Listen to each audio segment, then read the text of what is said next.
Okay, so several of you have asked me to show you how I shoot my flatlays and show you how I edit them. So today I'm going to just kind of walk you through the process of how I would edit a flatlay after shooting them.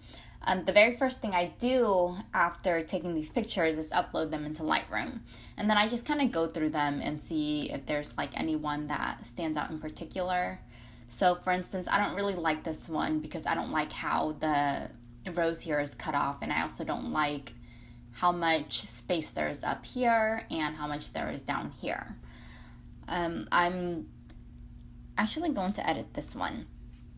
This picture is slightly overexposed. The good thing is there's no blown out highlights in these products, which means it is fixable in Lightroom and Photoshop, especially because I shoot in RAW. And I think that before you go to edit an image, you should kind of have an idea of how you want that final product to look. So I kind of waver back and forth between high contrast and really muted tones versus like really soft lighting and kind of like really vibrant colors. Lately though, I've been gravitating more towards like these high contrast images. This picture was shot right around lunchtime, which explains why the light is really harsh and the shadows are really dark. And I've been shooting and editing flatlays for about over a year now.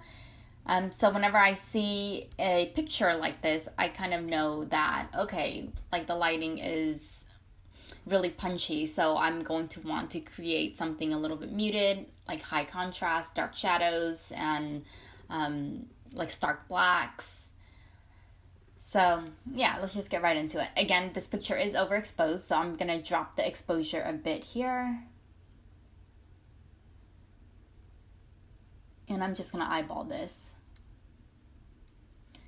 So I think I like how that looks because now these whites aren't as bright as they were before. But these shadows around these products now are darker. So I'm going to bring those shadows back out using the slider. And then I'm just going to drop the highlights in the whites. And then also the blacks because I want those blacks to be darker. I'm going to increase the contrast a little bit and also up the clarity because I like really crisp photos and the clarity is just going to help me achieve that. You can also play with the white balance here. I'm okay with the way this looks, so I'm not going to mess with it. For instance, if I wanted it to be more blue, I can make it drag this slider to the left, or if I want it more yellow, drag it to the right. But I like where it was because I feel like this is a pretty good neutral spot. And then now I'm going to take this into Photoshop. And the first thing I do whenever bringing an image into Photoshop is resize it because I'm using this for the internet and for Instagram, which means I don't really care to have that full resolution. So I'm going to use my resize action. And then I'm going to clean up some of these products. In the past, I used to not care about these little scratches here, this discoloration, these finger smudges, but there was a time when Zenita brought it up and I was thinking, oh shit, it does kind of look like crap. So now I'm very mindful of that, and I think that is really important for you to pay attention to those kinds of details. And I'm gonna do that using the spot healing tool.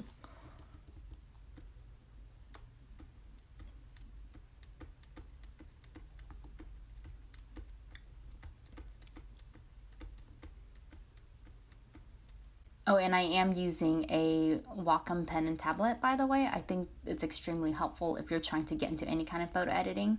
There is a learning curve, but if you're not already using one, I think it's pretty life-changing. Another thing I don't like about this picture is this spot right here. This picture was shot on marble adhesive that I just laid over a whiteboard I no longer used, which means it wasn't wide enough to fill the entire frame. but I knew that with such a small spot, I could probably fix it in post-processing, which is what I'm going to do now with the clone stamp.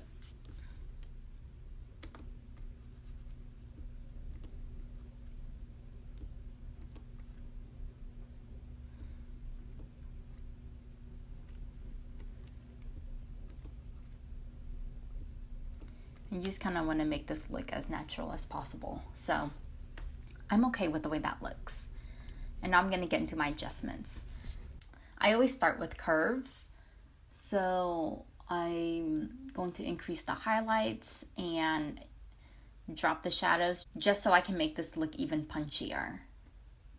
And there's no right or wrong way to do this. Everything is really based on how I feel and how I see it. So that also means that all my pictures aren't edited this way. This is just how I'm approaching this one image.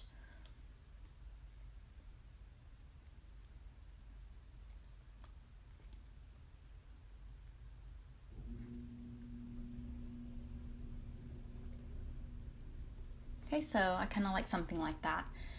And then I add a black and white adjustments layer, change the preset to neutral density, blend mode to soft light, and now you see how you've lost a little bit of detail and it looks more desaturated. And to kind of go against that, I'm going to drop the opacity to around 20%. Now I'm going to tweak the colors a little bit, and my adjustment layer of choice is the selective color. Some people are really great with seeing colors and they can make these adjustments through like curves and levels, color balance, and all these options that you have here, but I'm not one of those. I don't feel like I'm that great at coloring, and it's something that I'm still working on. The adjustment layer that's easiest for me to do that with is the selective color tool, because all I have to do is adjust these sliders and I can pick which color I want to tweak directly. I'm going to start with the blacks, and I typically start with the blacks just because I feel like it's like the easiest. So I'm just going to add some blue, a little bit of magenta, and just a little bit of cyan. And you can see that kind of changed it right around this area here. Well, mainly where there's a lot of blacks. It just added more color back. And then going into neutrals, I want to warm this up a little. So I'm going to add some yellow.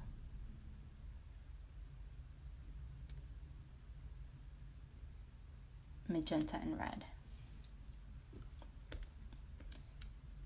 And then I'm going into, actually back into the neutrals. I think I'm going to decrease the blacks just a little bit so it lightens back up in these darker spots. Now for whites, I think I want to make this look less, I feel like it looks a little bit dirty. So I want it to look less kind of yellow. So I'm going to add some blue and cyan.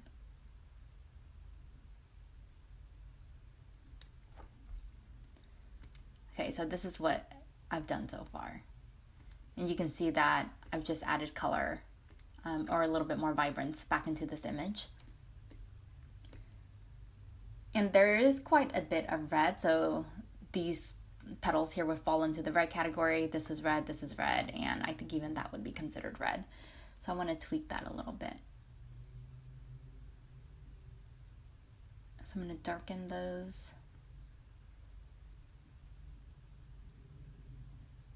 And just make them a little bit more pink.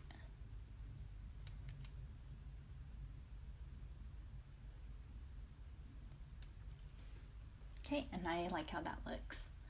So this is before and this is after. And with these changes I've made, this is before and this is after. So you see how big of a difference that makes. And that's pretty much all I'm gonna do to this picture. So now I need to sharpen it because I like my images to be really sharp and crisp. And I'm gonna do that using my sharpening action. And you can see how much readable these letters now are. So this is before and after. And then I just convert this into srgb because I'm using this for the web. Then I save it. And then this is the before and after in Lightroom. So you can see this looks a little bit blown out, and that looks a little bit better in terms of exposure. And then this is before and after my full edits.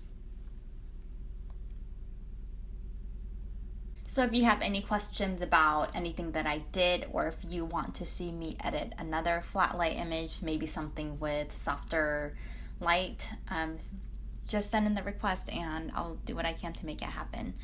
Thanks for watching, and thanks for all your inquiries. I'll talk to you guys next time. Bye.